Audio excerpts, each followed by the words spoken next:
Boa tarde, irmãos. Louvado seja o nome do nosso Senhor Jesus Cristo, para sempre seja louvado. É com grande alegria que nós iniciamos mais uma transmissão hoje, irmãos.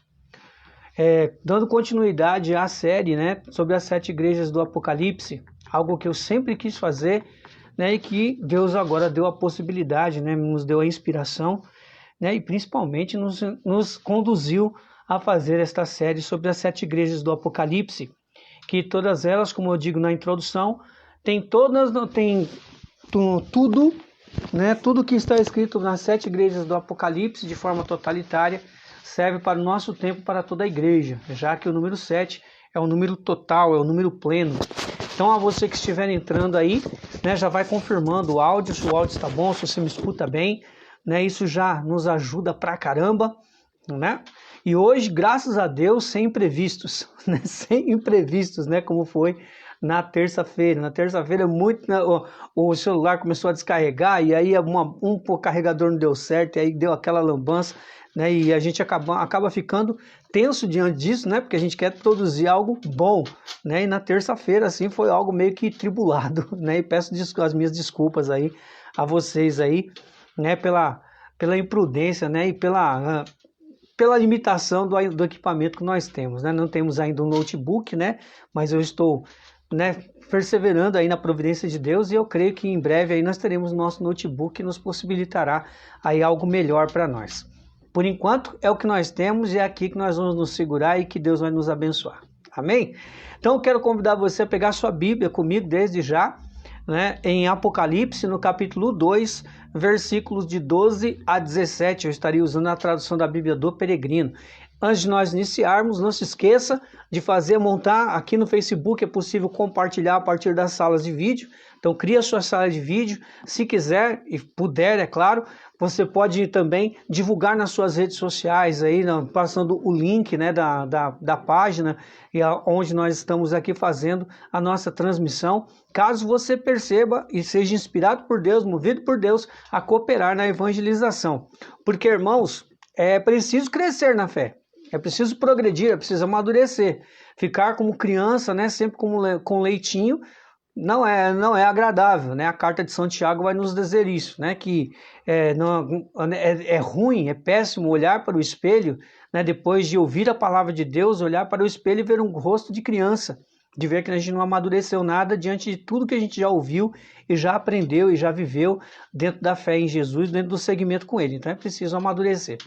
Então aqui é preciso também que se tenha consciência, irmãos, eu não sou nenhum teólogo, por graça de Deus eu não sou teólogo, não que seja ruim, mas é que Deus não me possibilitou isso, então eu não posso reclamar de algo que Deus não me possibilitou de não fazer, Sinal que o que é melhor, Deus já fez, então se não é melhor para mim, Deus não me permitiu, São mistérios que a gente, ao se entregar em Deus, a gente se entregar para Deus, a gente percebe e vai amadurecendo com o tempo, não tive essa graça de Deus aí de fazer uma faculdade de teologia, nem o ensino médio eu tive a possibilidade de fazer. Entre fazer o ensino médio e evangelizar, eu preferi evangelizar. Mas isso é outra história. Então, vai multiplicando, Aquele que ajuda na evangelização tem os mesmos méritos do evangelizador, segundo o Beato Papa Paulo VI. Então, vai multiplicando aí. Quando sair no YouTube, irmãos, não se esqueça, porque depois de algumas horas eu também coloco no YouTube a mesma pregação daqui. Inclusive, no YouTube, eu tenho mais conteúdo lá do que aqui no Facebook. Aqui no Facebook, algumas pregações não tem as que tem lá. Tem muitas pregações lá do YouTube que não estão aqui no Facebook. Então, para você acessá-lo, você terá que ir lá no YouTube. Você não fez a inscrição do canal, não conhece o canal? Dê uma olhada, dê uma checada no canal. Eu, Antônio Lúcio, E quem me conhece sabe que eu sou muito imparcial nesse sentido. Eu acredito que vale a pena. Diante daquilo que já fizemos e produzimos no canal, não fizemos quase nada, ou nada fizemos. Então estamos arregaçando as mangas e fazendo mais, parafraseando Francisco de Assis. Então dê uma olhada lá no canal do YouTube, se inscreva no canal, leve outras pessoas também a se inscrever, isso é importante para nós também, para o canal. Tá bom? É importante aí na divulgação, melhora também lá na divulgação do próprio YouTube. Então, por isso que muitas vezes você vê as pessoas pedindo curtida, pedindo inscrição para se inscrever e tudo mais, é porque ajuda na divulgação. Aí o próprio YouTube se encarrega na divulgação na medida em que percebe que o canal tem mais inscrições e que tem mais curtidas determinado vídeo, determinado conteúdo daquele canal. Tá bom? Então é por isso que a gente pede aqui que você vá lá. Eu não insisto muito nisso porque não estou interessado em likes, em curtidas, em inscrições. Eu quero é almas para Jesus, né? Sempre tive isso comigo e eu peço a Deus para que nunca me permita mudar nesse sentido. Eu quero é almas, né? O importa é que eu ajude as pessoas de alguma forma a crescerem em fé. Tá bom? Então vamos lá, vamos começar então. Não se esqueça de multiplicar. Não se esqueça de quando sair o link lá no YouTube, vai lá, assiste lá de novo, vale a pena. Tem pregações, irmãos, que eu, Antônio Lúcio, já escutei, assisti pelo menos umas 8, 9 vezes. Por quê? Porque a palavra de Deus ela é viva. Toda vez que ela é anunciada, ela é atualizada para aquele determinado tempo que nós vivemos, tá bom? Então vamos lá. Pelo sinal da Santa Cruz, livra-nos Deus nosso Senhor dos nossos inimigos espirituais e carnais, em nome do Pai, do Filho e do Espírito Santo. Amém. Que a cruz de Cristo se deite sobre mim, quem nela morreu responda por mim. Sangue justo caia sobre mim, os meus inimigos fujam de mim. Por tua proteção, ó Mãe Pia, abençoai-nos, ó Virgem Maria.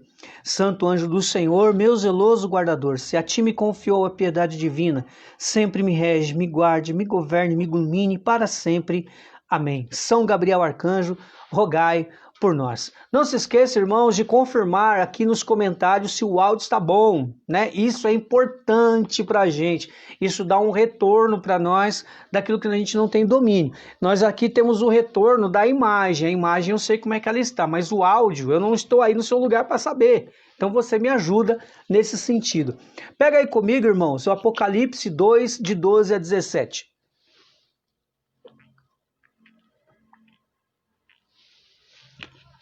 Veremos hoje a igreja de Pérgamo, irmãos, e a igreja de Pérgamo traz uma mensagem muito forte para nós hoje, coisas que estão acontecendo na atualidade e que aconteceram também na igreja de Pérgamo, tá bom? Então pega lá, versículo 12, diz o texto: Ao anjo da igreja de Pérgamo, escreve: Isto diz aquele que tem a espada afiada de 2 gumes. Sei onde moras, onde Satanás tem seu trono. Conservas meu nome sem me renegar, nem mesmo quando Antipas, minha testemunha fidedigna, foi assassinado em vossa cidade, onde mora Satanás. No entanto, tenho algo contra ti. Toleras aí os que professam a doutrina de Balaão, que induziu Balaque a pôr um tropeço diante dos israelitas, fazendo-os comer vítimas idolátricas e fornicar. Igualmente tu toleras os que professam a doutrina dos nicolaítas. Arrepende-te, caso contrário, irei logo aí para lutar contra eles com a espada da minha boca. Quem tem ouvidos, ouça o que o Espírito diz às igrejas. Darei ao vencedor o maná escondido, eu lhe darei uma pedra branca e gravado nela um nome novo, que somente conhece quem o recebe. Palavra do Senhor. Graças a Deus. Dê um grande beijo na sua Bíblia. Quem beija a Sagrada Escritura, beija também a face de Cristo. Dando aí as boas-vindas aí a Giovana, ao Alisson, né? Que Deus abençoe a vida de vocês, né? Deus abençoe, Gi, né? Louvado seja Deus por sua vida, que tenhamos uma boa transmissão. Pois bem, irmãos, a igreja de Pérgamo traz uma mensagem um pouco mais forte, né? Ela não é aquela... o conteúdo da mensagem para a igreja de Pérgamo é mais forte do que as duas anteriores que nós vimos, a de Éfeso e também a de Esmirna. Então, o conteúdo da igreja de Pérgamo é um conteúdo um pouco mais firme do próprio Jesus para com aquela igreja, diante da circunstância e da realidade daquela igreja, o que ela está vivendo. Então, irmãos, é importante nós sabermos, né, principalmente muita gente que escuta pregações, que não gosta de ouvir pregações, que formulam uma imagem de Jesus, a qual Jesus ele só tem amor, que é aquele doce mel todo dia. E não é bem assim. Jesus é o justo, por excelência. Ele é Deus e ele tem, né,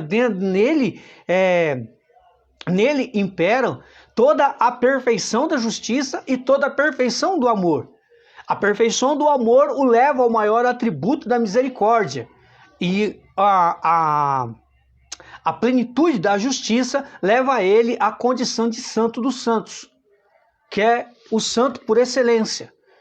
Então, irmãos, a mensagem de Jesus, principalmente aqueles que já estão inseridos dentro da realidade da igreja, que é o caso no livro do Apocalipse, né? Então, é uma mensagem um pouco mais madura, com conteúdo, né, um pouco mais sólido, mas também é um conteúdo, é uma mensagem dada de uma forma um pouco mais séria, mais firme, com exortação. E todas as igrejas, as 7 igrejas do Apocalipse, né, como foi dito na introdução, elas carregam um padrão entre elas, que eu conheço, né, o conhecimento de Jesus acerca daquela igreja, sinal que ele realmente caminha entre os candelabros, com os candelabros de ouro, né, como está na introdução. Porque se você não viu, vá ver o vídeo lá da introdução, né, o primeiro vídeo da série.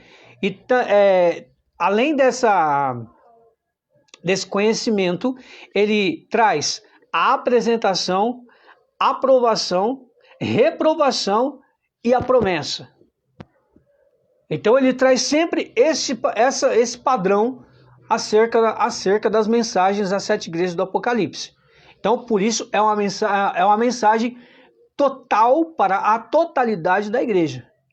Então não há possibilidade nenhuma de Jesus simplesmente não bater firme aonde está o erro e também não apoiar e não reconhecer aonde está o acerto.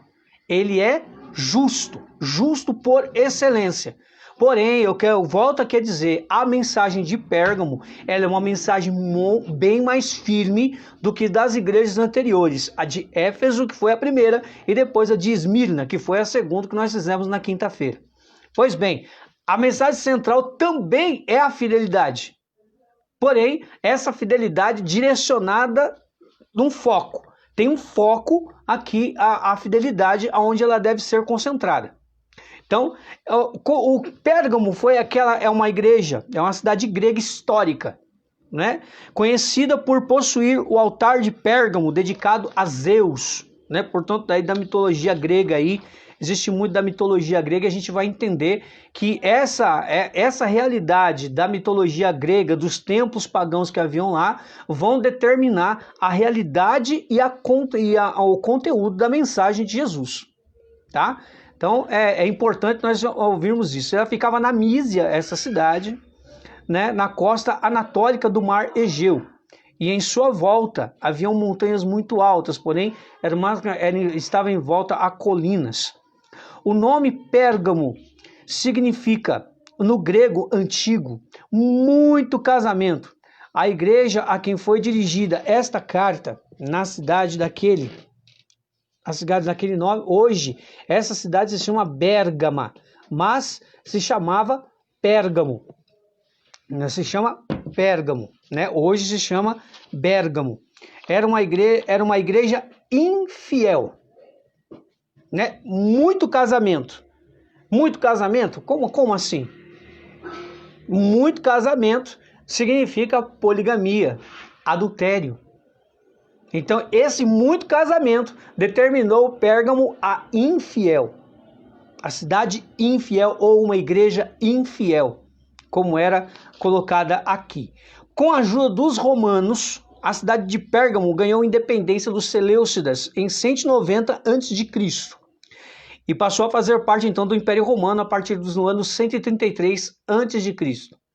A partir daí, irmão, durante mais de 200 anos, ela foi a capital da província romana dentro da Ásia, visto que a Ásia era uma província romana naquela época, na época dos grandes imperadores, um pouco aí a partir do 2º século antes de Cristo, né? E depois aí se alastrou alguns anos também depois de Cristo até o Império de Constantino, quando então termina o Império Romano. E sendo assim, ela teve a maior biblioteca, uma curiosidade a respeito da igreja de Pérgamo, que ela teve a maior biblioteca fora de Alexandria, né, lá no Egito. Foi o povo de Pérgamo que começou a usar peles, né, de animais para fazer o tal do pergaminho. E daí então se tem o nome Pérgamo. Por quê? Porque foi lá aonde começaram então a usar o tal dos pergaminhos, né? De onde surgiu então esse nome de Pérgamo. Segundo os historiadores também, irmãos, é importante nós falarmos sobre isso. Quando a Babilônia ela foi invadida pelos Medo-Persas, o sumo sacerdote dos babilônios, e isso aqui é importante nós sabermos, o sumo sacerdote dos babilônios, que foi chamado mais tarde, né, de Pontifex Maximus pelos romanos, ele fugiu para essa cidade de Pérgamo, né, e fugiu junto com o seu clero. Olha que coisa, né? Fugiu junto com o seu clero e construiu aí muitos templos naquela cidade, vários templos. Um desses templos, né, desse clero, né, desses sumos sacerdotes babilônios lá, um deles foi dedicado ao deus Esculápio. Deus Esculápio, né, significa, como fala? A serpente que instrui o homem. A serpente que instrui o homem. Esculápio significa a serpente que instrui o homem. Olha que coisa. Né? E lá, por causa desse deus chamado Deus Esculápio aí, né, havia ali então um grande culto às serpentes. Um culto às serpentes. Né? Por quê? Porque supunham que esse tal desse deus aí tinha poderes de cura e tomava a forma então de uma serpente. Né? Inclusive, irmãos, até hoje na Ásia a gente percebe essa triste realidade, né? Que lá boi é idolatrado, elefante é idolatrado, dependendo da região lá, serpentes também são idolatradas, e aí você não pode fazer nada com os animais lá. Portanto, há uma grande confusão religiosa ali naquele continente. Então, esse tal de Deus Esculápio aí, ele acabou assim como que se tornando, né, a partir desse templo, acabou se tornando assim um ponto de referência para identificar Pérgamo. Pérgamo, a cidade lá do Deus Esculápio, né, lá do templo de Deus Esculápio lá. Então a religião, então com isso, o que significa tudo isso? Que a religião babilônica então começou a ser a religião predominante ali em Pérgamo. O que acabou culminando, né, junto com o anúncio do evangelho, quando chegou o anúncio do evangelho para aquela cidade, então, começou a haver o conflito. Começou a haver o conflito. Não há dúvida, começou a haver o conflito e aí os cristãos acabam sendo, então, perseguidos a partir disso. Por quê? Porque a sua grande maioria ali eram pessoas que haviam aderido ao culto idolátrico de Esculápio, né? Ou então de outros cultos também, irmão. Porque, veja, se era uma província romana, aquilo que era cultura religiosa de Roma também veio junto. Então todo aquele culto ao Deus Sol, Deus Ra, não sei mais quem lá, que eram aqueles supostos da mitologia romana, aqueles deuses lá, aqueles seres romanos lá, que eram considerados como deuses, acabaram então se infiltrando também no meio dessa cultura religiosa de Pérgamo, fazendo uma grande confusão na cabeça de muitos cristãos lá dentro, o que gerou então a autoria da carta, o que gerou então melhor o conteúdo da carta. Nós vamos ver um pouquinho melhor isso lá para frente. A religião babilônica, irmãos, então ela dominava a cidade, incluindo a adoração à serpente lá no templo de Esculápio. Olha que palhaçada, né?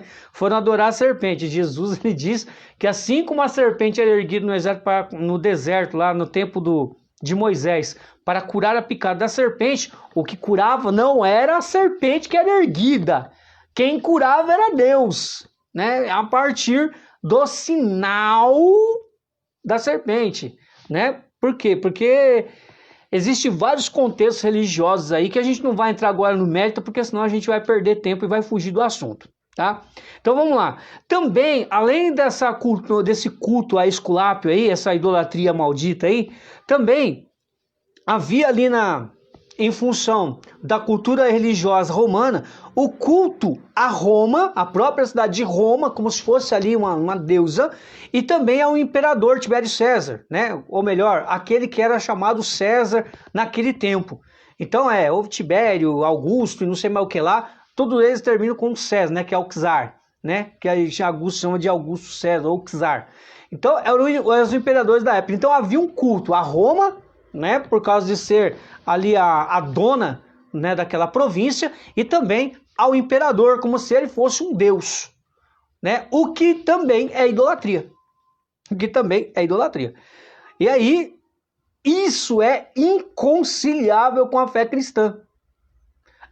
É claro que também é inconciliável com a fé judaica da época, né? Naquele tempo, o cristianismo vem em ascensão, mas também junto havia também ali a incidência do judaísmo em muitos lugares. Então, a incidência do judaísmo também haviam ali pessoas que não aceitavam esse tipo de idolatria, que era condenada desde o tempo do Gênesis até o livro do Apocalipse. A idolatria foi condenada por Deus, é um pecado abominável aos olhos de Deus. Então, a partir daí, né, de tudo isso, de sabendo desse contexto religioso, da realidade da época, nasce então uma severa perseguição. Tá? Nasce aí, mas não tenha dúvida, irmãos, quando chega o anúncio do evangelho, né, quando há ali o costume pagão, então acontece também ali a perseguição a partir do anúncio do evangelho. Por quê? Porque sempre Deus levantou pessoas, por amor a Ele, a defender a sua doutrina, defender aquilo que Ele havia proposto a sua realeza, né, enquanto Deus. Então, as pessoas que fazem uma experiência com Deus, elas se sentem apaixonadas, e a partir dessa paixão nasce então o amor incondicional por Deus. Vem a primeira experiência, né, o primeiro impacto, né, do batismo no Espírito Santo, como nós falamos na renovação carismática, mas é uma experiência com Deus. Aquela experiência com Deus acende a nossa paixão a partir da nossa sensibilidade, e a partir da nossa sensibilidade, então, Deus começa a trabalhar para que nós entremos aí no campo da decisão, para que as emoções, os arrepios, o calor dê lugar então à fé realmente madura, que parte de uma decisão de querer amar a Deus sobre todas as coisas, né? Então nasce aí então o tal do Antipas, que é citado aí em Pérgamo, né? Antipas, esse Antipas aí, não é o Herodes Antipas, não é o Herodes Antipas lá da Galileia, não. Antipas significa contra tudo. Tá? Então, contra tudo que vinha contra. Então, esse tal de Antipas, ele era cristão, né? E ele era um dos membros fiéis dentro dessa igreja de Pérgamo, contanto que o nome dele era Antipas de Pérgamo, né? Então, ele sofreu o martírio por causa do seu testemunho de cristão, né? Entre os ortodoxos, né? Isso é lá pelo ano de 68, mais ou menos aí. Então, esse Antipas de Pérgamo, ele foi bispo, né, dessa igreja de Pérgamo, discípulo do apóstolo São João, evangelista, e a tradição ortodoxa chama ele de hieromártir, né, que na tradição da igreja ortodoxa, um mártir que também faz parte do clero, hieromártir, né, H-I-E-R-O, mártir, hieromártir, né? Na tradição ortodoxa, né? Portanto, da do Oriente, então ele é um bispo, né? Ele é um mártir, né? Além de bispo, ele é um mártir, né? Que também faz parte do clero ortodoxo da época, Antipas de Pérgamo. Então ele foi martirizado então por causa do testemunho de Cristo dentro dessa cidade. E esta condição de hieromártir, né, ela entra na condição, ela entra também dentro da dimensão do diaconato e também do sacerdote.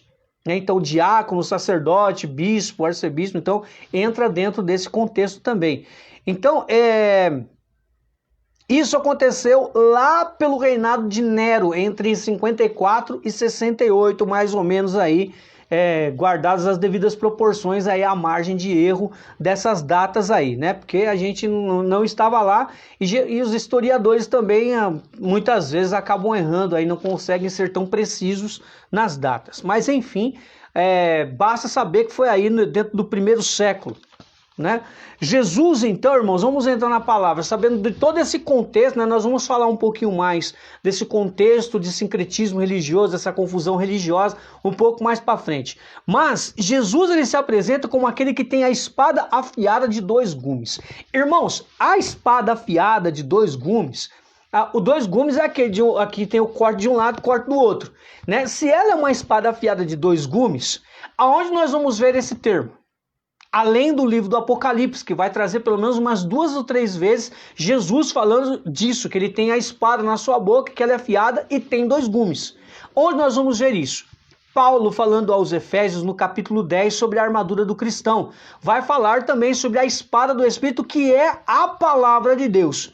Jesus, ele é o Logos, o verbo de Deus que se fez carne. João 1,14. O verbo se fez carne e habitou entre nós. O mesmo João que escreveu o Evangelho também é o mesmo João aqui do Apocalipse.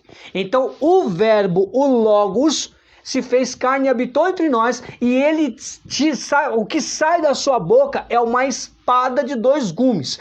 A espada de dois gumes na Bíblia, principalmente lá, se você for lá em Isaías, capítulo 11, versículo 3 e 4, você vai perceber que há uma execução de justiça com a espada. E é esse tipo de contexto que entra também lá em Apocalipse 19:15 e também Apocalipse 1:16, onde Jesus se apresenta como aquele que tem a espada de dois gumes na mão. Ele se apresenta assim. Portanto, em outras palavras, eu sou aquele que executa a justiça, que executa, que faz aí a execução daquilo que é justo.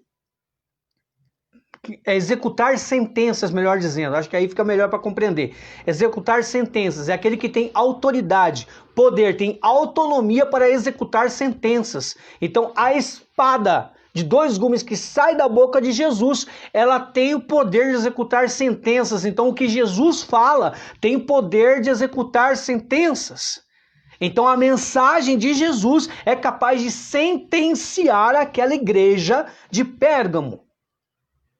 E isso é sério, porque Pérgamo, a esposa infiel, a igreja infiel, né, com muitos casamentos, né, e nós vamos entender isso aí, muitos casamentos. Além de Jesus se apresentar com aquele que tem a espada que executa a sentença, né, ele vai dizer um termo pesado para aquela igreja, que aquela igreja de Pérgamo agora era como se fosse o trono de Satanás.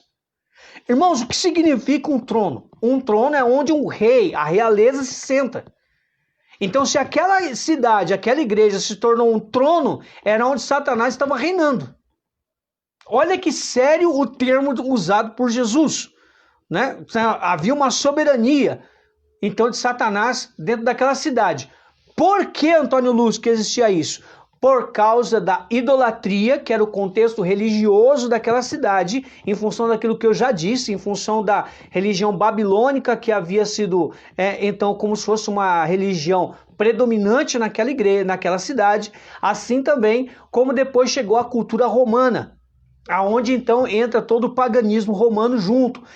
Quando chega o anúncio do evangelho, então começa aí a bater de frente, gerando então as perseguições que ocorreram na época ali. Isso entra lá no reinado de Nero, né, do Império de Nero, entre 54 e 68, como nós já vimos aqui. A igreja de Pérgamo é um quadro da maioria das igrejas, irmãos, de 313 a 606. Deixa eu ver se não estou enganado aqui na informação quando eu peguei. De 313, era um quadro real, né, atual, das igrejas entre o ano de 313 e 606, em 606, portanto, entre o quarto e o sexto século. Olha só, isso lá no primeiro século se tornou um quadro também entre o quarto e o sexto século já da igreja, já do nosso tempo, quando pega então a era da patrística, né, dos santos padres do deserto. Em 312, o imperador romano Constantino, olha lá, século IV, ano de 312, Constantino, a partir lá da sua experiência lá com Jesus, legalizou a fé cristã e adotou ela como se fosse uma religião oficial, né? Isso é importante nós sabermos aí. Porém, nesse contexto aí, entre 312 aí, eu gostaria assim de dizer, fazer aqui uma ressalva, né? E abrir um parênteses aqui nessa informação que nós passamos. A partir desse tempo aí de combate de Pérgamo. A igreja em Pérgamo se encontrou numa situação difícil, né, nesse tempo da carta. Por todos os lados, os vizinhos praticavam idolatria. Então, todos aqueles que estavam ao redor de Pérgamo cometiam idolatria. Deram honra aos seus governantes romanos, porque era uma cultura de época, e sendo eles uma província romana, então traziam a cultura pagã de Roma. Os cristãos de Pérgamo não abandonaram a Jesus. Os cristãos fiéis não abandonaram a Jesus. Portanto, que Jesus mesmo fala, vocês conservaram e manteram o meu nome. Continuaram com a honra do meu nome. Eles não abandonaram, portanto, de todo, de 100%, a verdade de Jesus Cristo. Claro que não, o único e verdadeiro soberano. Mas, o que aconteceu? O que foi acontecendo no tempo da igreja de Pérgamo? Muitos daqueles cristãos da igreja de Pérgamo, depois de ser consolidado com o anúncio do evangelho, depois ali do ano 312, ali, estamos no primeiro século. Quando o cristianismo começa a avançar, gerando a perseguição, muitos dos cristãos da época, né, apesar de terem abraçado o cristianismo, o que eles começam a fazer? Eles começam a ser influenciados pelo impacto negativo das falsas doutrinas que haviam ali, que eram duas, né, que são citadas na carta de Pérgamo: a doutrina de Balaão e a doutrina dos nicolaítas. Né? E a gente vai explicar o porquê que Jesus criticou isso, né? Falando de uma forma concisa e muito firme, que ali se tornou o trono de Satanás por causa dessas duas posturas religiosas de forma falsa, aceitando esse tipo de convivência, e essa convivência gerou então a influência de muitos cristãos da época, o que gerou então a mensagem dura do próprio Jesus. Por quê? Porque essas falsas doutrinas começaram a ter então um impacto negativo dentro da igreja. Estavam poluindo ali, né, a religiosidade dos cristãos da época, né, com essas doutrinas aí que incentivavam os irmãos à idolatria e também à imoralidade. Mas já a gente vai entrar nesse contexto aí. E Jesus então, a partir daí, ele entra com uma exortação e junto com a exortação uma ameaça.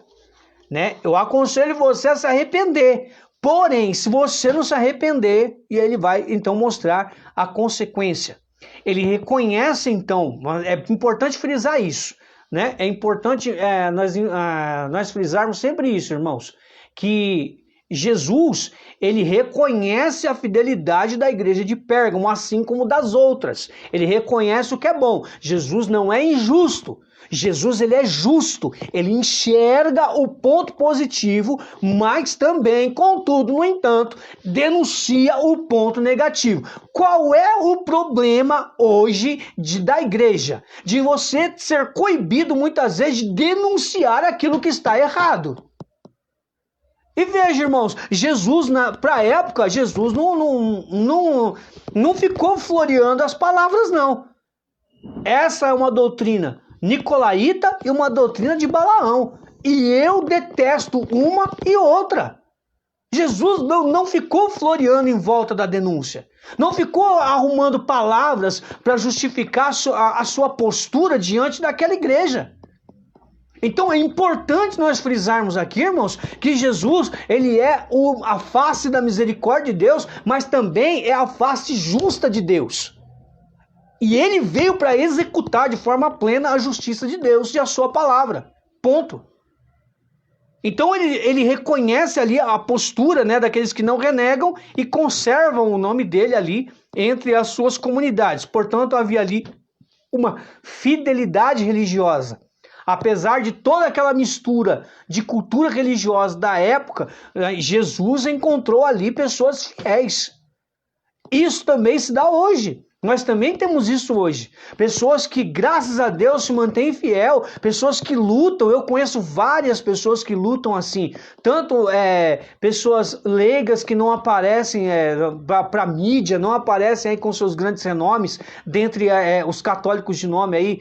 Quando eu falo católico de nome, entenda, por favor, eu não estou falando de nome, né, no sentido pejorativo. Não, eu estou falando daqueles que têm um pouco mais de evidência dentro do povo católico, como é o caso de Moisés Rocha, Juninho da comunidade ID, o Eudes Duarte, que é já tive a graça de pregar com ele, o Cal Tedesco, da Obra de Maria, Anderson Reis, o Hélio da comunidade mariana, né, lá de Brasília. Então essas pessoas são pessoas que estão em evidência aí no mundo católico. Tá? Dentro do contexto católico de evangelização.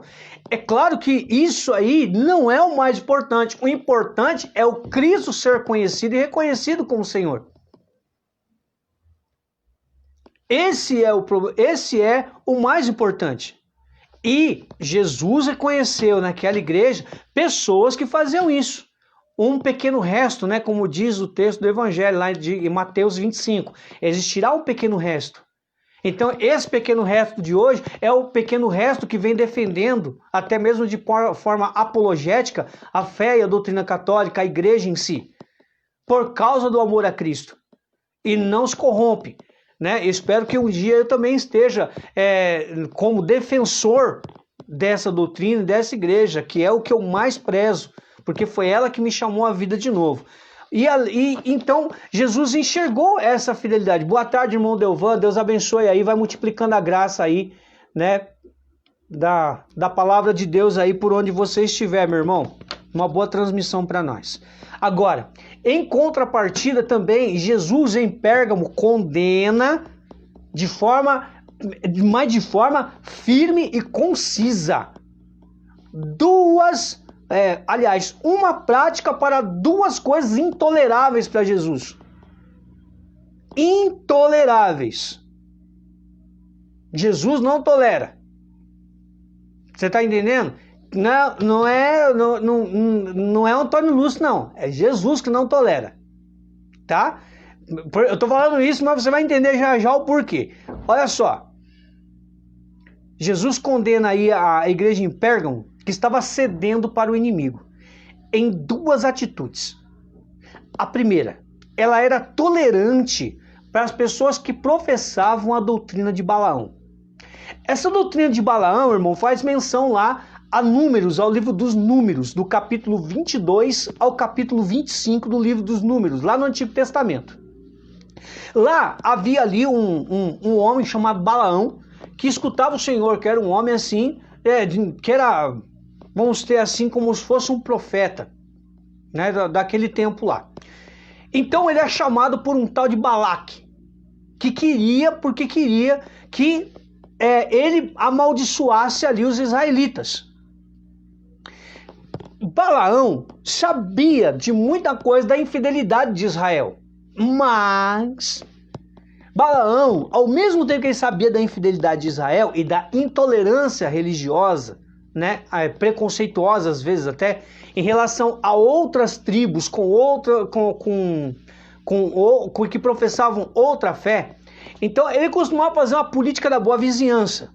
Então esse tal de Balaque chega nele, envia 2 servos lá, para que Balaão viesse até ele e ele amaldiçoasse Israel.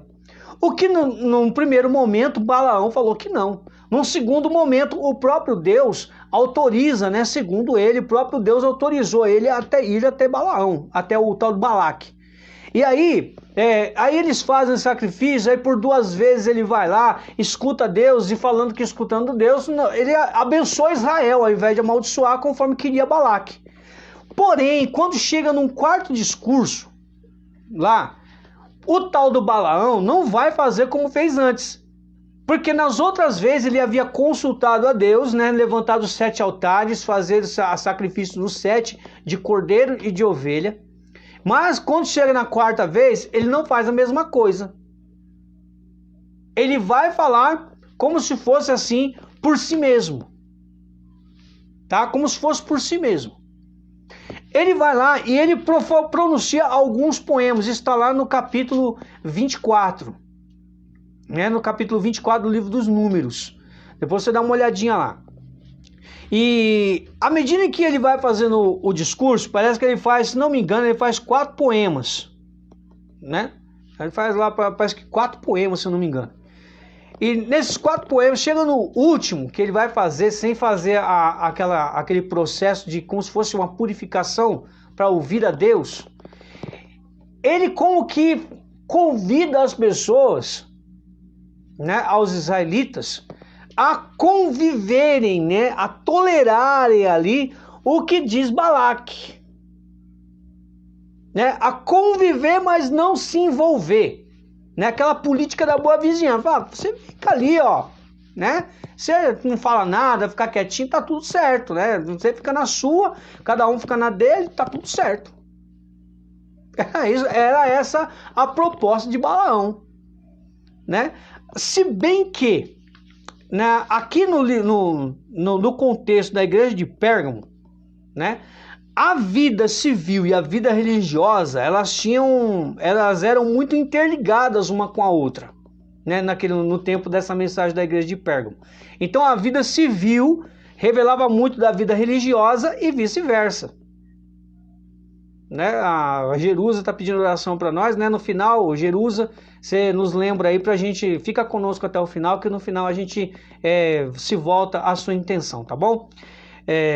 Para a gente não parar aqui no meio da transmissão. Então, o que acontecia ali? O que aconteceu a partir dali? Então, Balaão, fazendo aquele discurso floreado de boa vizinhança, ele acaba incentivando mais do que coibindo o povo ali de Israel, os israelitas, a participarem do culto idolátrico, né, das pessoas ali de Canaã, daquele território de Canaã, onde haveria então de manar leite, né, leite e mel. Mas ali havia um paganismo generalizado que havia ali. Então ali nasce o povo como se fosse o povo da resistência. Balaão está ali no meio e os israelitas, né, os fiéis, estão ali. Porém, aquele discurso lá abriu ali uma possibilidade de conviver. Vamos conviver, a gente não precisa fazer a mesma coisa, mas a gente convive. Irmãos, quando se abre esse tipo de porta na nossa fé, nós somos humanos, ele não é robô e não é anjo. O ser humano, ele se corrompe muito fácil. Eu, tu, ele, nós, vós, eles, nós somos corrompidos de uma forma muito fácil. Dependendo da circunstância e da nossa maturidade de fé, a gente vai que vai. Os israelitas eram a mesma coisa. Contanto que eles sempre oscilaram diante de Deus, né? Deus vinha, fazia aliança, eles começavam bem e ia cair na lambança de novo. Começavam até que bem, e no final ia fazer a mesma lambança de novo. E geralmente era o problema da idolatria.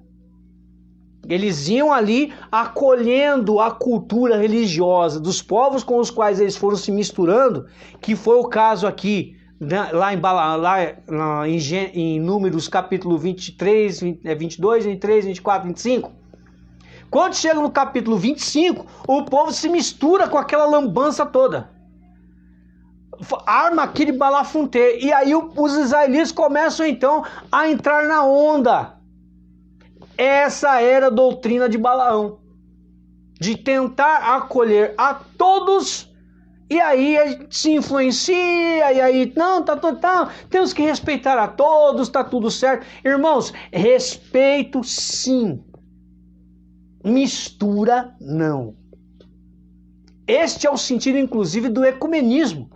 O ecumenismo, ele não é a política de boa vizinhança, de boa convivência. É o respeito mútuo da profissão da fé de cada um, porém a luta sempre de uma forma discreta e respeitosa de trazer as pessoas para o seio da igreja de novo, porque nós temos a verdade. Querendo ou não querendo, aceitando ou não aceitando, a plenitude da verdade está com a Igreja Católica. Isso é histórico, isso aí tá... o padre Paulo Ricardo explica isso muito bem lá no seu site, vai lá, estude. Aqui a gente não vai ficar dando pormenor desse tipo de coisa não, porque não é esse o intuito.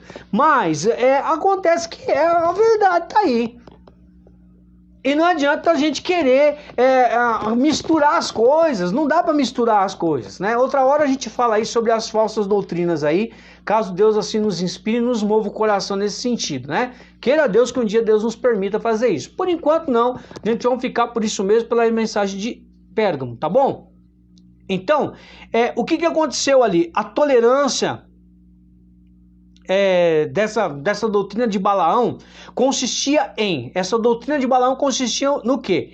Encorajar a corrupção mediante casamentos ou envolvimentos com o mundo pagão.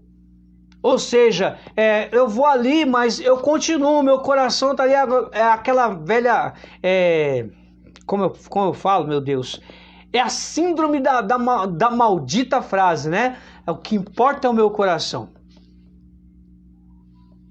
O que importa é o seu coração. E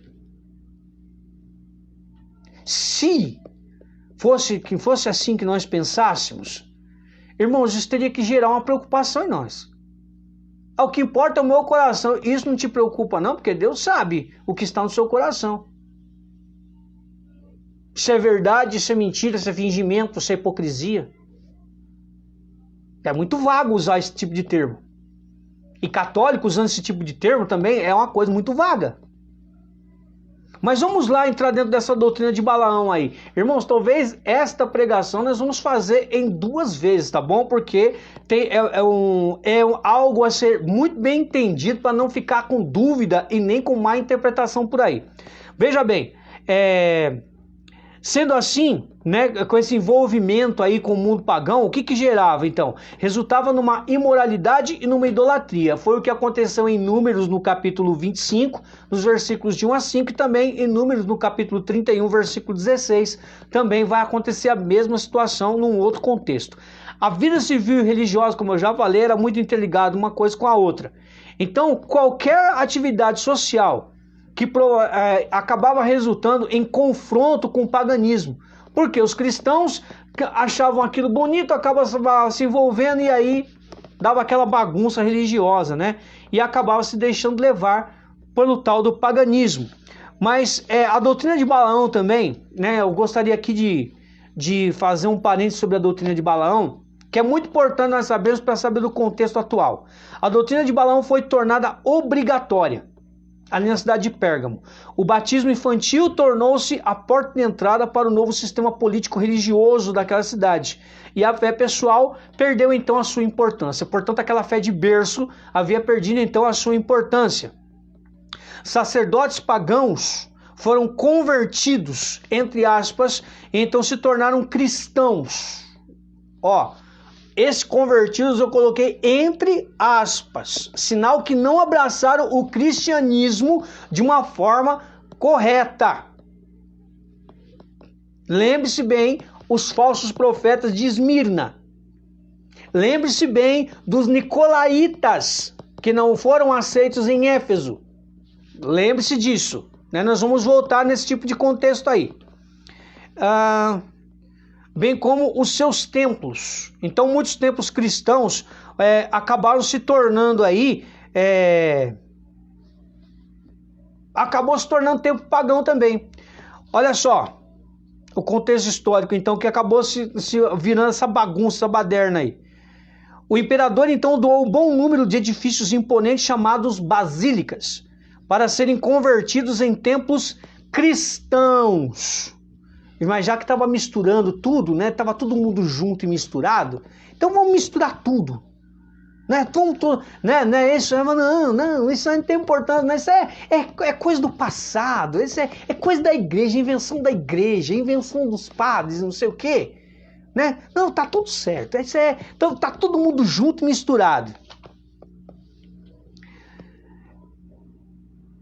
E isso, né, essas basílicas aí, né, dos templos cristãos, foi contribuindo, então, generosamente com a decoração. Por isso que a gente vê uma imponência muito rica aí das basílicas aí lá da Ásia, né, de muita coisa ali, muito ouro, muita prata, muita coisa que o pessoal fala, tudo que a igreja tem. Ai, viu? Pois bem, foi contribuindo, inclusive, com a roupagem do clero, né, semelhantes àquelas usadas pelos sacerdotes dos tempos pagãos, né? Porque aí foi doação, as doações, né? Então muitas das roupas daqueles sacerdotes pagãos lá do templo lá de Esculápio, dos outros templos romanos pagãos, muitas daquelas vestimentas daqueles sacerdotes pagãos foram então entrando ali dentro, né? Por causa desses caras aqui que defendiam a doutrina de Balaão, né? Era essa doutrina de Balaão. Vamos conviver, vamos ter uma boa, sem essa convivência cristã aí com regras de mandamentos, mas vamos ter que aceitar, a gente tem que respeitar todo mundo. Vamos conviver todo mundo junto que tá tudo certo. Tá todo mundo junto, não ficar tudo misturado, né? Olha só. Então eles vestiam assim com os paramentos assim magníficos, né? Joias, né? Altares caríssimos, né? De mármore e tudo mais. Não que Deus não mereça o melhor, que fique bem claro isso. Deus merece sempre o melhor, tudo da melhor qualidade. É assim que pensa a Igreja Católica. Você vê muitas vezes a imponência, mas irmãos, é tudo doação. O Papa não leva nada daquilo, os padres também não levam nada daquilo. Os padres têm as coisas no nome deles, eles vão responder diante de Deus, porque não é essa a função deles, tá? Mas isso aqui não é esse assunto agora. Foram vestidos,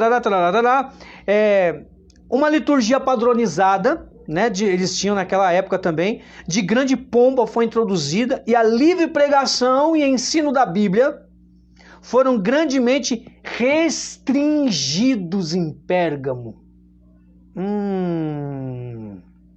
Dando maior ênfase então à filosofia pagã grega. Ídolos e festas pagãs então foram cristianizadas, né? Foram cristianizadas com os nomes de santos e etc. Um verdadeiro sincretismo religioso, como se faz hoje dentro das seitas. Porque vamos aí colocar aqui em pratos limpos, né? Eu acredito que você já tenha visto algum terreiro espírita, né? Geralmente nesses terreiros espíritas aí, volta e meia a gente se depara com alguma imagem lá de Nossa Senhora, né? Ou alguma imagem de algum outro santo, principalmente São Jorge, né? E outros santos aí que acabam aí sendo confundidos com as suas entidades pagãs, né? Naquele tempo estava acontecendo a mesma coisa. É por isso que existe tanta confusão religiosa no meio católico. Que as pessoas olham, não, tem um santinho lá de Nossa Senhora. Ué, mas e? Lá eles não conhecem como Nossa Senhora, ué. Lá tem outro nome, né? Lá tem a Iemanjá com Nossa Senhora, lá enfim, né? Não vamos entrar nesse contexto não, porque não é esse o tema, tá bom? Então desde 29 a.C., irmãos, foi o local ali, Pérgamo, foi o local do templo dedicado a Roma e Augusto, né? É uma idolatria oficial do governo romano. Mais tarde, então, foram erigidos outros templos para a honra dos imperadores Trajano e também do imperador Severo. Além desses templos para o culto imperial, o povo de Pérgamo adorava outros deuses, tais como Zeus, Atenas, Dionísio e Asclépio. Foi encontrado também em Pérgamo uma mistura dos poderes do mal, né, religiões falsas e o poder oficial do governo romano. Enquanto seus vizinhos sacrificavam aos demônios, né? Leia-se lá em 1 Coríntios capítulo 10, versículos 19 e 20, né, o que São Paulo diz a respeito disso. Os discípulos de Cristo reconheciam o único Deus como Senhor, certo? Não era o que acontecia com o romano. A descrição da doutrina de Balaão refere-se à história do Velho Testamento, né, como nós já dissemos. No final dos 40 anos de peregrinação lá, os israelitas, né, com toda aquela baderna, né, a doutrina de Balaão foi a doutrina que Balaão ensinava. Não apenas a doutrina, só para a pessoa de Balaão,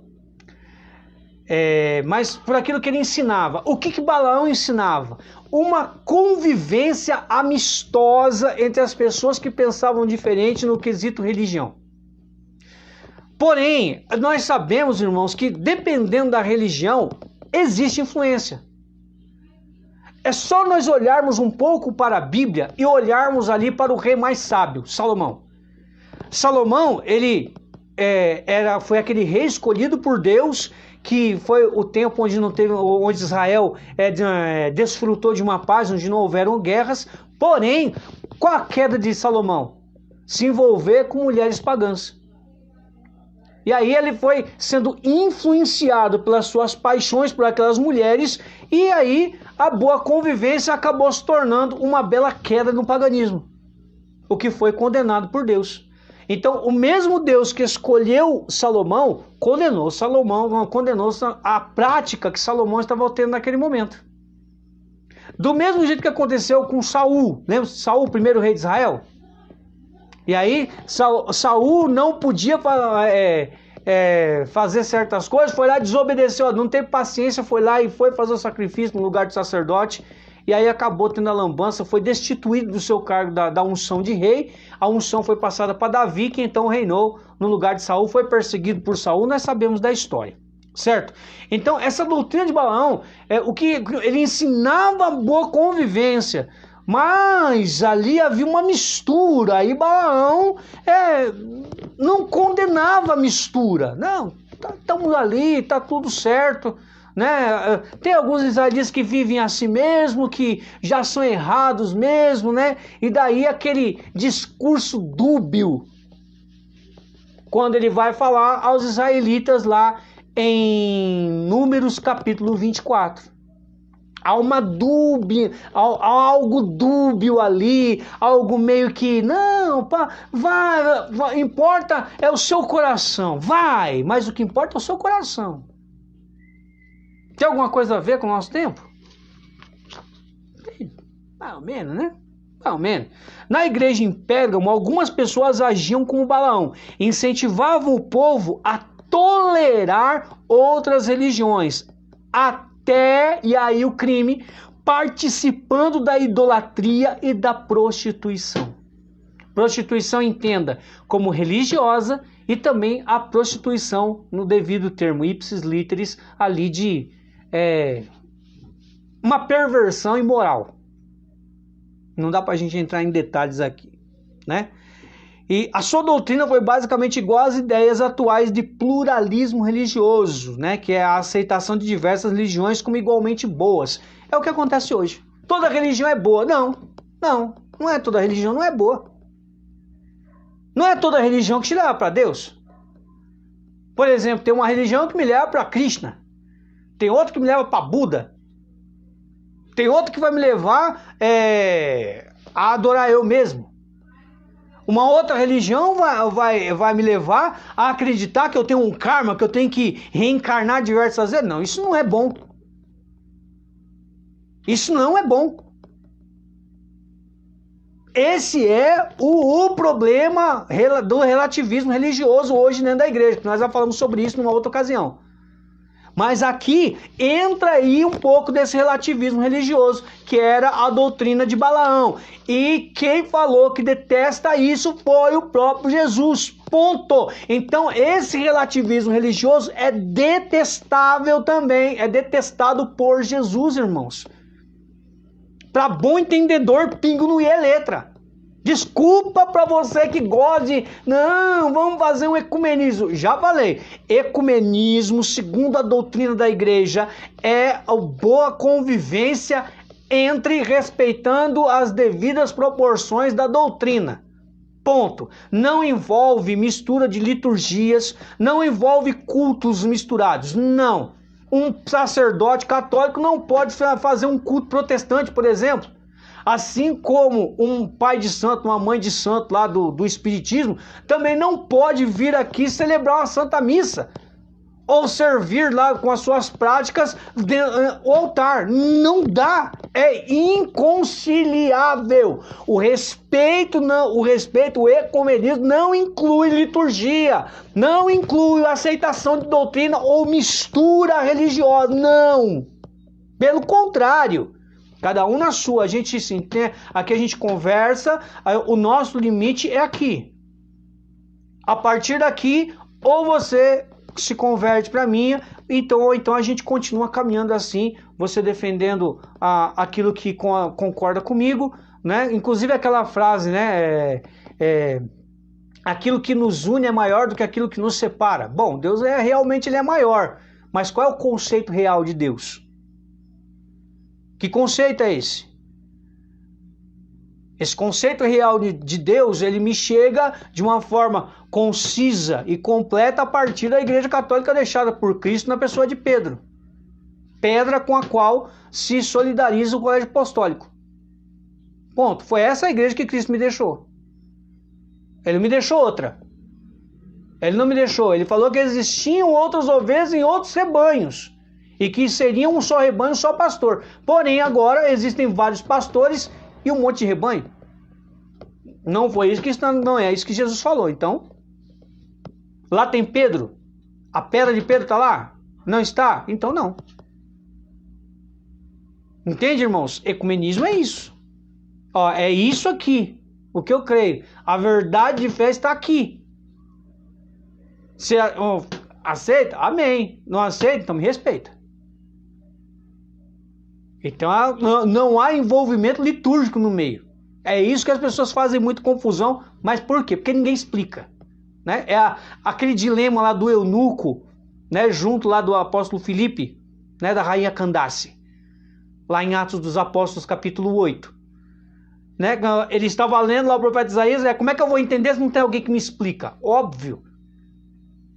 Se os padres parassem um pouco de pensar nas finanças da sua paróquia, para cuidar da informação religiosa e formação religiosa dos seus fiéis, acredito que essa confusão iria diminuir pra caramba, se não toda, né? Mas vamos lá. Qual é a segunda atitude daquela igreja de Pérgamo? Que Jesus não aceitava. A tolerância aos que professavam a doutrina dos nicolaítas. Irmãos, é importante nós dizermos aqui que essa doutrina dos nicolaítas, ela também foi citada lá na igreja de Éfeso. Lembra-se disso? Lá na igreja de Éfeso, também os nicolaítas estavam lá. E por não serem aceitos lá na igreja de Éfeso, muitos deles migraram então para comunidade de Pérgamo, e lá eles foram construindo o seu templo. Por quê? Porque lá havia a doutrina de Balaão, que a gente tinha que conviver com todo mundo. Entende? O bom entendimento da Bíblia é bom nesse sentido, né? Vamos estudar, gente, vamos estudar.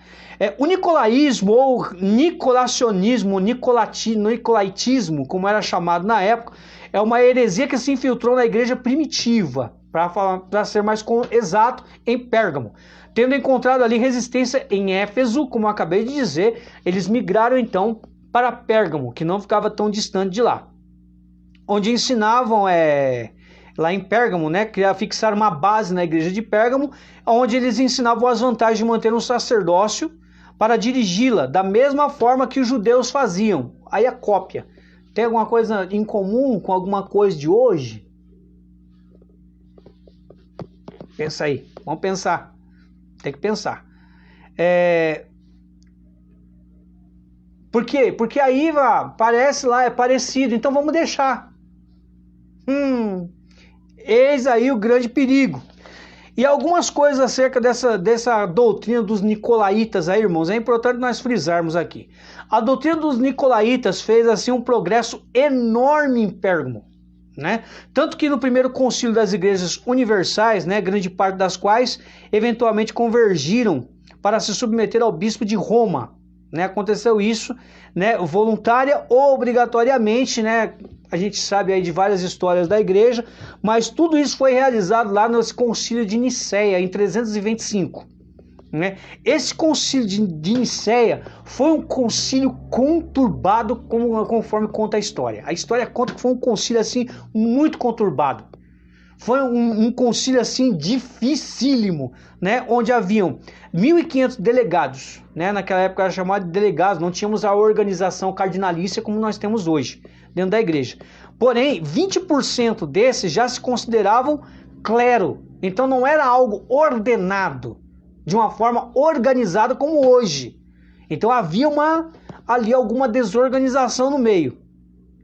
Né? Então uma classe, esse clero, esse suposto clero, né, que aqui está entre aspas, eles se consideravam então uma classe um pouco à parte, separada, né, do povão, né, uma panelinha, vamos dizer assim, né, é uma panelinha.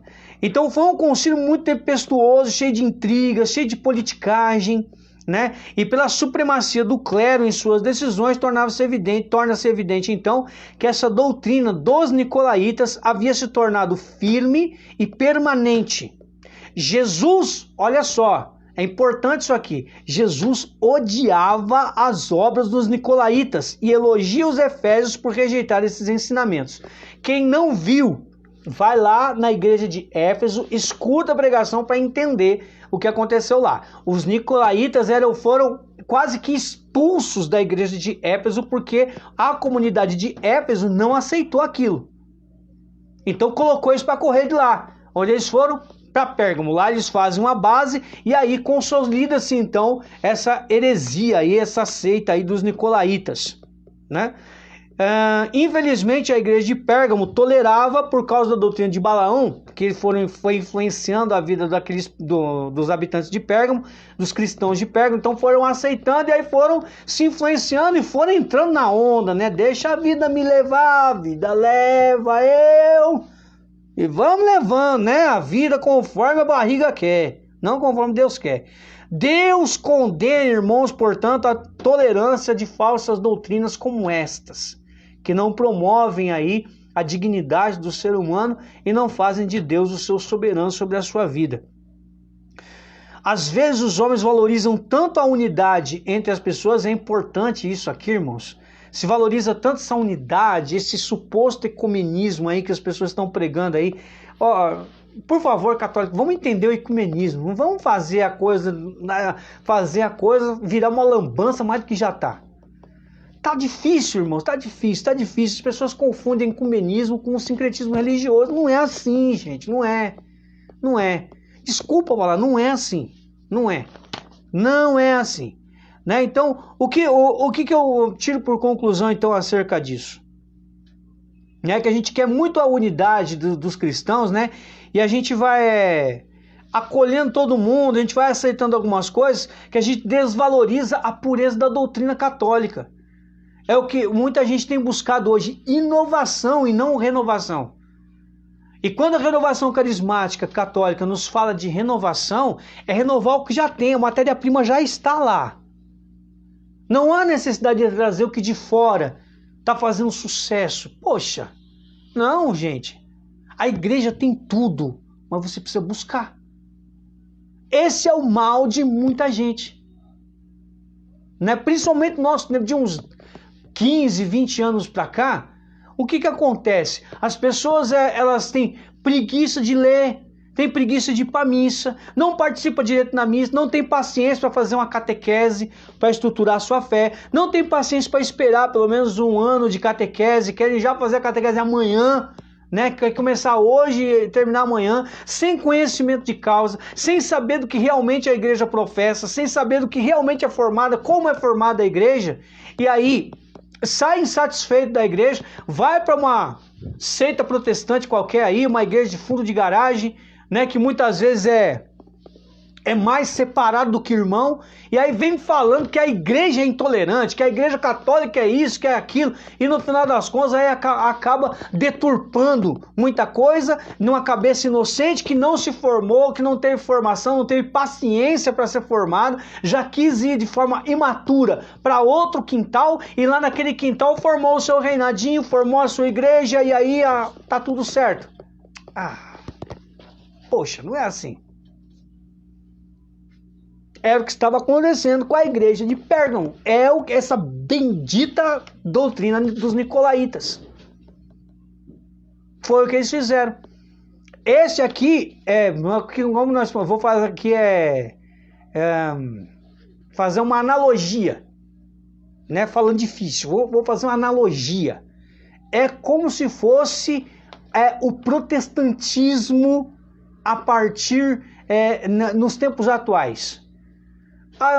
Como aconteceu lá no caso entre o Edir Macedo e o R.A. Soares lá, que não estava satisfeito, aí o outro fundou a igreja e aí montou um império, etc e tal. Eu não concordo aqui, funda colar. Tá aí. Era isso que aconteceu. Né? E aí, o que aconteceu? Acontece uma desvalorização da doutrina de Jesus pregada pela Igreja Católica.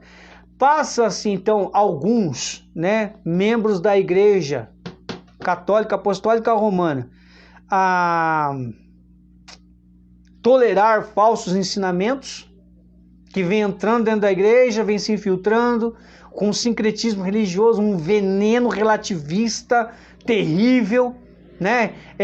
Cromoterapia, Ave Maria, é um negócio sério. Vai entrando um paganismo, uma inovação dentro da igreja desnecessária. Isso é doutrina nicolaísta, irmão. É a mesma coisa de Pérgamo está acontecendo hoje, principalmente dentro do Brasil. Pai, que lástima você falar um negócio desse, Antônio Lúcio. Irmãos, é difícil falar um trem desse. E uma baita de uma responsabilidade também. Mas é o que acontece hoje dentro do Brasil. Em vários lugares, não é em todos os lugares, mas em vários lugares acontece essa porcaria. Onde vão deixando entrando coisa, fogo estranho, sabe? Dentro das comunidades. Olha, se a gente fosse falar aqui, né? A gente iria aqui entrar e escandalizar muita gente, né? Então, vamos devagar, né? Vamos devagar com a dor é de barro. Insisto na importância de manter uma igreja unida. Não em unidade, mas unida. Se persistir nesse erro, assim como em Pérgamo, o próprio Jesus trará o castigo.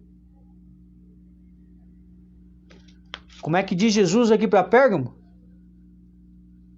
Arrepende-te. Caso contrário, irei logo aí para lutar contra eles, aqueles que estão promovendo esse tipo de prática, com a espada da minha boca, com a palavra. A unidade entre os discípulos, irmãos, entre os cristãos, ela é muito importante, mas a pureza da palavra é mais importante que isso. E é isso que a igreja preza. A igreja, esposa de Cristo. Certo? O que alguns estão fazendo está errado. E eles vão responder pelo erro, tá bom? Veja a situação, julgue a situação e haja para com a situação e não para com a pessoa, porque não é contra homens de carne e sangue que nós temos que lutar, mas contra os espíritos que estão aí vagando pelos ares aí para perderem as almas. Estão perdendo a muitos.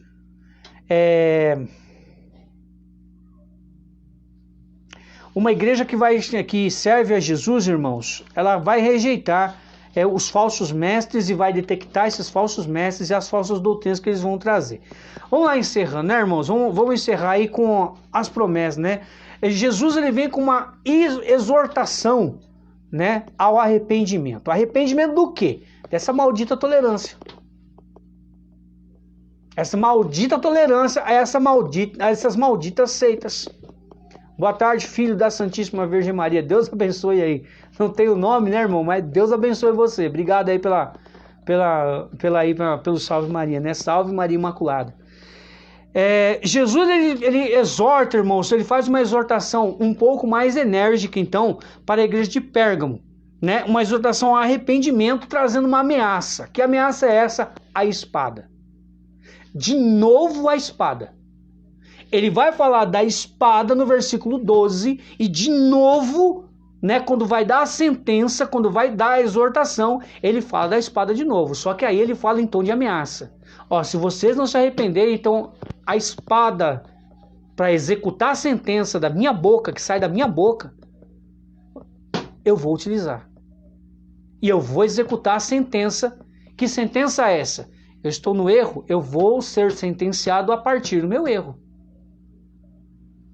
Eu vou receber a sentença conforme o meu erro. A idolatria é um ato abominável diante de Deus. É um pecado abominável que diz respeito ao primeiro mandamento em todas as instâncias. Se desrespeita o primeiro mandamento, o desrespeito aos outros mandamentos é consequência. Então aí nasce a imoralidade a partir daí. Então a imoralidade é uma consequência da idolatria. Isso é muito sério.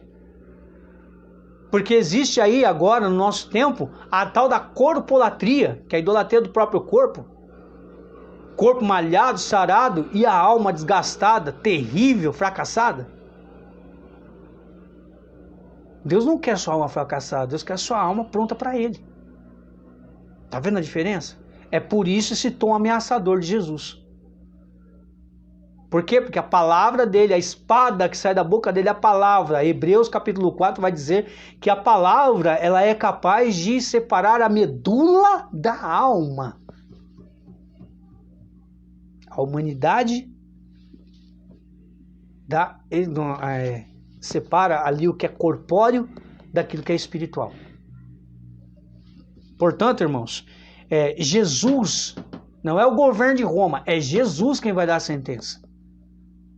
É Jesus, ele está falando, não é Roma não, sou eu que vou executar a sentença a partir daquilo da palavra que sai da minha boca. É a minha palavra que vai sentenciar vocês. Sério isso, hein? Muito sério. Por isso, quem tolera, é bom deixar isso aqui bem claro, quem tolera falsos profetas, falsos professores que ensinam uma doutrina mentirosa, que ensinam aquilo que não é da doutrina católica, que não está na Bíblia, que não é Deus quem ensina. Cuidado, cuidado. Quem tolera esses falsos profetas, falsos catequistas e falsos professores, e vamos aí respeitar a profissão destes, ou a condição destes, né, dos catequistas, que por causa de um catequista eu estou aqui hoje, por isso que eu sou católico até hoje, por causa de um catequista.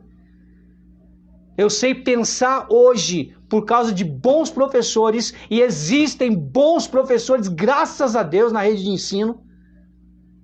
Existe uma péssima filosofia de ensino, mas existem bons professores. E eu conheço muitos bons, ótimos professores que me ensinaram a pensar.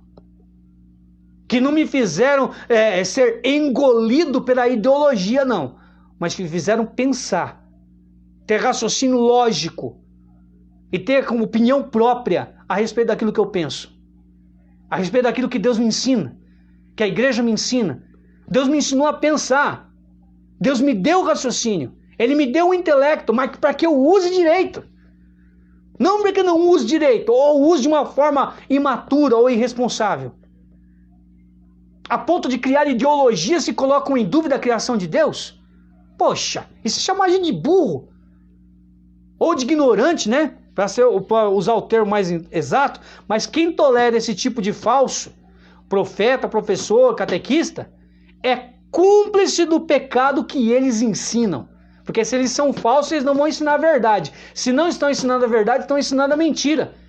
E se nós toleramos isso, nós somos cúmplices da falsidade que eles ensinam.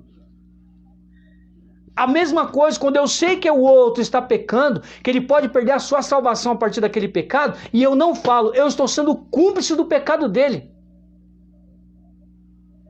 Lúcio, mas a gente pode perder uma... Não perde não. Não perde não. Ezequiel 33 vai dizer que a gente tem que ser sentinela.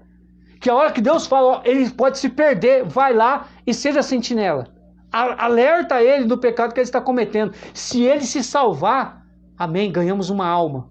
Deus vai ficar muito feliz com isso. Porém, se aquela pessoa se perder, depois, se eu alertei, ela vai se responder por ela mesma. Se eu não alertei, eu vou responder porque eu não alertei ela. Ela vai ter as suas consequências, mas eu vou responder também pelo sangue dela, porque Deus vai me cobrar. Você tinha a possibilidade de alertar, de denunciar e você não fez. Você deixou de ser sentinela quando seu papel era ser sentinela. Você pecou pelo pecado da omissão. Ah, Deus! Ao vencedor, duas promessas, né? Aí já começa a diferenciar um pouco das duas igrejas anteriores que veio com uma promessa só. Dessa vez veio com duas promessas. A primeira de ganhar o maná escondido. Que maná é esse? O próprio Cristo, irmãos. É o próprio Cristo, né? Receberá o maná escondido. Ele terá o alimento espiritual de que tiver necessidade, mesmo que tenha escondido, né? Que tenha sido escondido pela igreja que se apostatou. Né? Mesmo que a igreja de Pérgamo tenha escondido ali, mesmo que muitos membros da igreja católica tenham escondido o verdadeiro maná, da excelência da Eucaristia,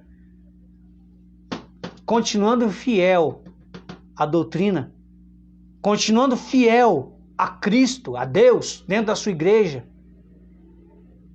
você vai receber um maná que ficou escondido.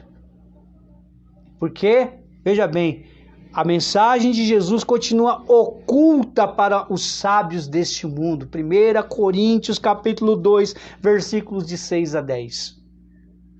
Os sábios deste mundo, eles não sabem disso. Eles não sabem do maná escondido. Eles não sabem da realeza de Cristo. Eles não sabem que Jesus é o novo maná dado pelo Pai. João, capítulo 6, né? Evangelho de São João, capítulo 6, o grande discurso eucarístico de Jesus, né? Do versículo 31 ao 65. O grande discurso eucarístico. Eu sou o pão descido do céu. Eu sou a verdadeira comida e meu sangue é a verdadeira bebida. Aquele que come do meu corpo e bebe do meu sangue terá vida, terá parte comigo na vida eterna. E eu lhe ressuscitarei no último dia. Meu Deus do céu.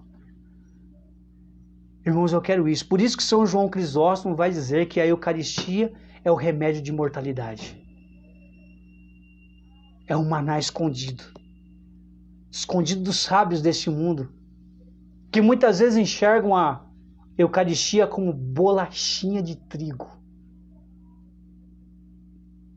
Que enxergam o maná escondido do próprio Deus, de Jesus, como um simbolismo. Porque simboliza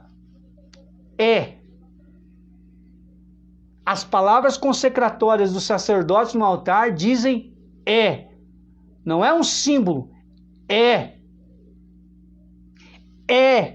isto é o meu corpo, isto é o meu sangue. Isto não é um sinal e nem um símbolo. Isto é o meu corpo. Isto é o meu sangue. Eu vejo um pão, mas é o acidente do pão.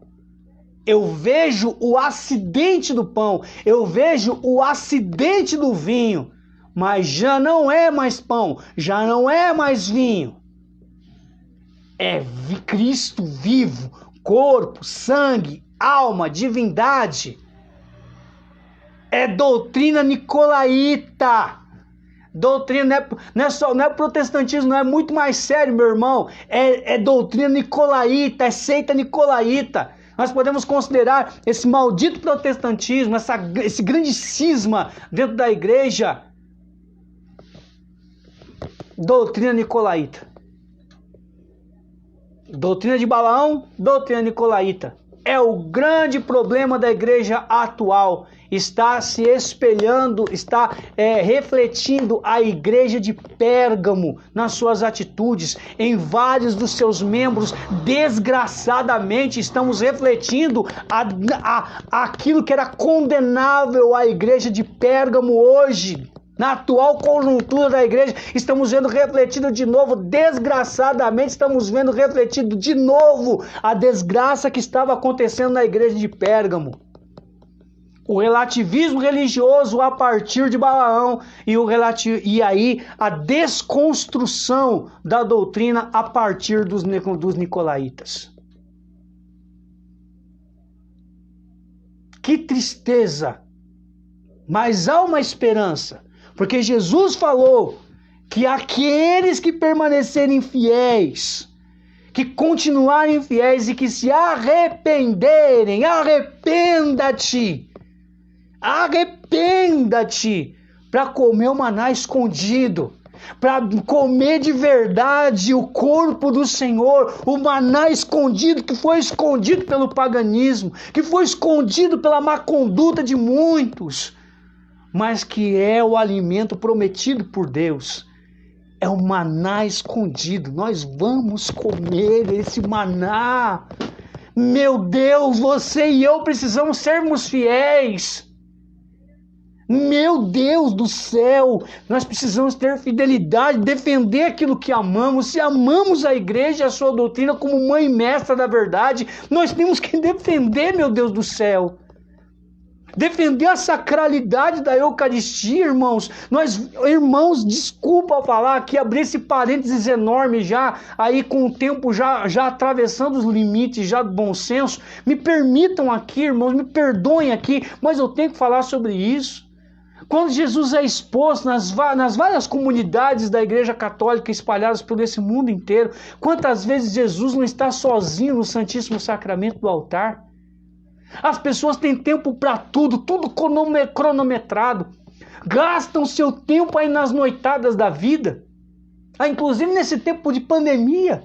Quantos não tem aí de uma forma completamente alheia, indiferente, vão viver as suas aglomerações, alheios à Semana Santa? A Semana Santa virou feriado prolongado para muito católico. Estou falando para católico, é para você católico eu estou falando. Semana Santa é Semana Santa, não é feriado prolongado não. Não é feriado prolongado, é dia santo de guarda. É dia santo de guarda, isso é para católico, não é para protestante. Se quiser assistir, assista, para nível de conhecimento. E por favor, cuidado se for comentar. Já alerto logo, para depois não falar que eu não avisei. Mas a segunda promessa é para ganhar a pedra branca, onde vai ser impresso o meu nome. Irmãos, a Bíblia e a tradição estão cheios, permeados aí de explicações sobre essa pedra branca, aonde vai ser impresso o meu nome, né? Uma pedrinha branca que será gravado nela um nome, mas não é só um nome, é um nome novo. É um nome novo. Eu vou aqui ler, eu vou fazer questão de ler aqui o que eu anotei. Ganhará a pedra branca com o seu nome gravado, um novo nome. É escrito novo nome, nome secreto. Provavelmente um símbolo da aprovação e da aceitação de Deus a nosso respeito, né? Do meu relacionamento íntimo com Cristo. Portanto, uma vida de intimidade. Que pessoalmente lhe dá um novo nome. Por exemplo, o que aconteceu lá em Isaías 62, o que Isaías 62, versículo 2, está dizendo, né, sobre o novo nome. Também Isaías 65, 15, vai dizer aí sobre o novo nome. O novo nome na Bíblia vai sugerir como eu posso dizer? Uma nova missão, uma nova direção na vida, né? Sarai, a mulher de Abraão, se tornou Sara. Abrão se tornou Abraão. Lembra-se disso? Jacó se torna Israel. Tá vendo? Né? Então é uma nova direção. Isaías 62, como eu citei aqui, versículo 2 a 4, vai dizer que a desamparada, a desolada, recebem novos nomes, vai receber o nome de minha delícia e desposada. É um novo nome, é a pedra branca com um novo nome, né? Mostrando a bênção de estar com Deus. A pedrinha branca também pode incluir vários significados, conforme os costumes da época. E aqui é importante a gente estudar, né? Pedras brancas foram usadas, por exemplo, para indicar a inocência de pessoas que foram acusadas de crime, né? E no sentido religioso, então, se nós formos pegar esse contexto da pedra branca, Jesus inocenta os seus seguidores fiéis. Eu e você, nós tínhamos pecado, nós éramos dignos de inferno, ou não? Eu sim, eu era digno de inferno. Mas se não fosse Jesus, né, que com sua majestade, com o seu poder salvífico, veio limpar os meus pecados e me fez seguidor seu fiel. E aí ele vai provar a minha inocência, mesmo diante da acusação de Satanás. Bonito isso, né? As pedras brancas também foram dadas a escravos libertos para mostrar a sua cidadania. Também os fiéis não são mais escravos do pecado, vai dizer São Paulo, lá em Filipenses 3:20, pois se tornaram cidadãos do céu, né? Cidadãos do céu. Foram usadas também pedras brancas pelos romanos como um tipo de ingresso para alguns eventos, né? A gente hoje compra tickets, né? Ou ingressos para algum evento, show, essas coisas todas, né? Lá também usavam-se essas pedras brancas, né? Jesus permite os fiéis a entrarem na sua presença né, na presença dele para o seu banquete. Apocalipse 19, versículos de 6 a 9. O ingresso, né, para o banquete. Também foram dadas aos vencedores de corridas e aos vitoriosos em batalha na época ali, ali daquelas cidades ali que faziam parte da província romana, né? Nós somos também vencedores que receberão o nosso prêmio, né? Parafraseando aí São Paulo a Timóteo no capítulo 4, né, da sua segunda carta a Timóteo, capítulo 4, versículos 7 e 8. Portanto, irmãos, é preciso vencer aí a idolatria e a imoralidade que hoje assola a Igreja Católica Apostólica Romana. Uma idolatria de pessoas, de padres, de religiosos. Infelizmente, desgraçadamente, nós estamos idolatrando. Quando a gente, por exemplo, um sacerdote que agora reza aí as famosas missas de cura e libertação aí, né? Eu digo famoso porque não é isso que rege o Código de Direito Canônico, né? Aquilo que é oficial da igreja não diz que uma missa ela pode ser de cura ou de libertação, que toda missa traz cura e libertação a partir da participação do fiel e a forma como ele participa do santo sacrifício da missa.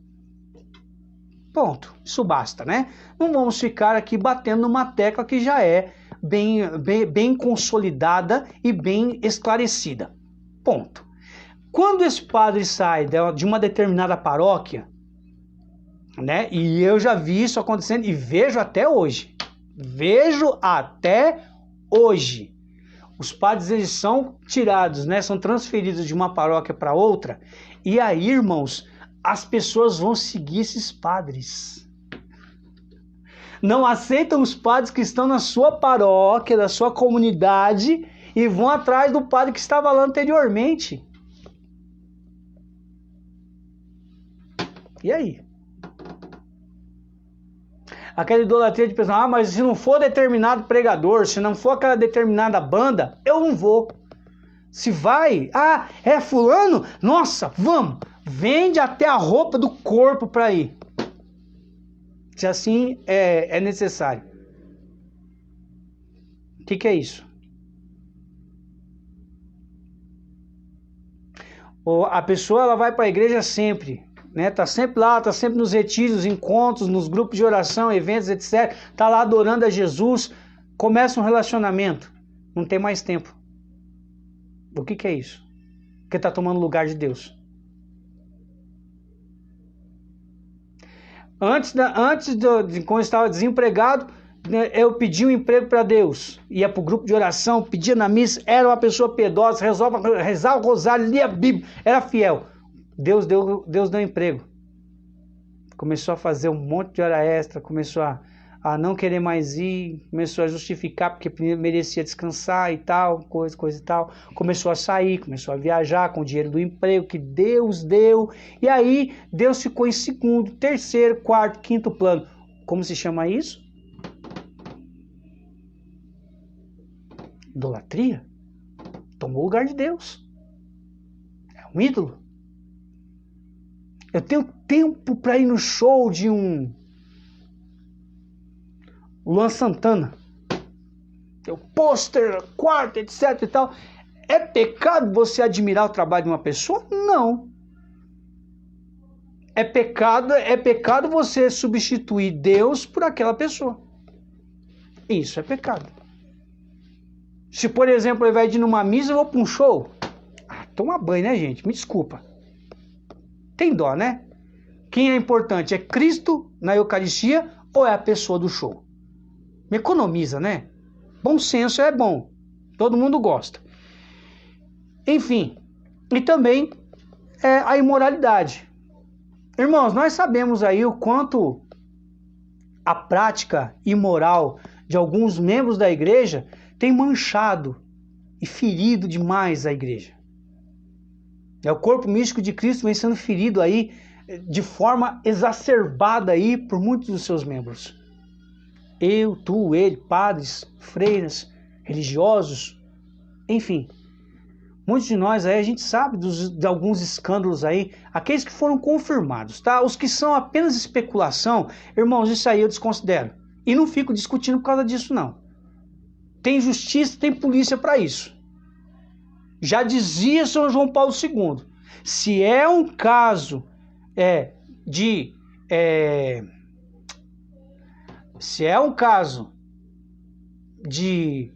enfermidade comprovada, que se dê o tratamento e se afaste das funções. Se é um caso de crime, que seja afastado nas funções e pague segundo a justiça. Simples assim. Não foi confirmado? Não, é porque a igreja acoberta. A igreja zela pelos seus filhos. Ela não acoberta ninguém. Se é verdade, vai pagar do mesmo jeito. Não vai pagar nessa vida? Vai pagar na outra. Vai ter que responder diante de Deus sobre isso. Doa quem doer. Aceite quem quiser aceitar. Vai ter que responder isso diante de Deus. Me desculpe o termo que eu vou usar agora. Tá fazendo merda dentro da igreja? Vai ter que responder pela merda que você está fazendo. Simples assim. Porém, cuidado, a palavra de Jesus é clara no Evangelho. Ai daquele que for motivo de escândalo para um dos meus pequeninos. Cuidado. Porque ele mesmo fala, é melhor que amarrasse uma pedra de moinho no seu pescoço e se atirasse no rio. Cuidado. Cuidado. Idolatria e imoralidade. Nós temos que ser fiéis à doutrina e não ficar engolindo qualquer resto de veneno que vem de fora, não. Você tem sua igreja. Para de pegar veneno. Você tem a sua doutrina. Você tem o fogo do Espírito Santo na sua igreja. Você não precisa de fogo estranho. Larga a mão de correr atrás de fogo estranho e desfrute do fogo da igreja.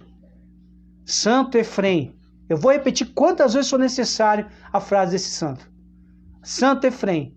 Quem comunga do corpo de Jesus na Eucaristia, comunga do próprio fogo. É esse o fogo que eu preciso. O resto é resto. Irmãos, que Deus abençoe. A intenção da Jerusa aí, por uma pessoa que está aí, parece que internada, né? Deixa eu ver aqui nos comentários, me perdoe aí, irmãos, né? Rezando aí por ela, por essa intenção dela, né? Para Jerusa. É Maria Antônia Sampaio, né? Que está internada aí. Rezando por essa intenção, pela intenção dos outros irmãos aí que estão com a intenção no coração também. Eu quero oferecer essa Ave Maria, lembrando, irmãos, que por que eu não estou fazendo uma oração mais aprofundada agora? Porque quando chegar no final da série, toda a série eu faço isso. Eu faço todas as pregações, faço um breve momento ao final da pregação, e ao final da série, na última pregação da série, quando nós encerrarmos na 7ª igreja, encerrarmos a pregação da 7ª igreja, então aí nós fazemos aquela oração caprichada para envolver todos os temas que foram abordados e fazemos uma bela oração, oferecê-la para Jesus, tá bom? Então aqui nós vamos oferecer uma Ave Maria para minha mãezinha do céu, para que ela recolha como enfermeira mor de Jesus Cristo, que ela recolha essas intenções dessa Maria Antônia que está internada, que é a intenção que a Jerusa nos trouxe. Rezar por todos os irmãos que acompanharam aí essa transmissão, o Cristiano, esse filho da Santíssima Virgem, que eu não sei o nome dele, né? O Delvan, que entrou aí, a Giovana, que entrou também, os outros irmãos que entraram aí, que, deixa eu ver aqui se eu consigo ver o nome aqui, né? Cristiano, o filho da Santíssima Virgem, a Juliana Tomazini, Delvan, Jerusa, Maria Helena Soriano, grande Maria Helena, que saudade de você, minha irmã, Deus abençoe, viu? O Ranieri, a Giovana, o Alisson também, Ferreira. Irmãos, todos esses que entraram durante a transmissão, por vocês também que vão acompanhar posteriormente, né, vão acessar esse vídeo depois, queremos oferecer essa Ave Maria, de uma forma especial por essa senhora que está internada aí, a Maria Antônia, né? Que Nossa Senhora possa levar a mão de Jesus até ela, né? Que possa estar lá junto com ela, do mesmo jeito que esteve presente nas bodas de Caná, oferecer as verdadeiras necessidades dessa irmã ao coração de nosso Senhor Jesus Cristo. Por todos nós, por sua família, para você por sua fidelidade, pela missão que daqui a pouco eu vou ter que pregar numa live oracional, né? Eu divulguei aí no Facebook, dê uma olhadinha na minha página, que lá você vê aonde que eu estarei pregando, aqui pelo Facebook inclusive, dá uma acompanhada lá, rezar por esse grupo de oração Paz e Harmonia, por todas as pessoas que lá servem, por todas as pessoas que nesse momento estão afligidas aí, né, pelo Covid-19, que infelizmente acabaram sendo contaminados com esse vírus, pelo coronavírus, né, que estão acamadas, hospitalizadas, pelas famílias que perderam seus entes queridos, né, em função do coronavírus e de outras enfermidades aí por esse mundo afora.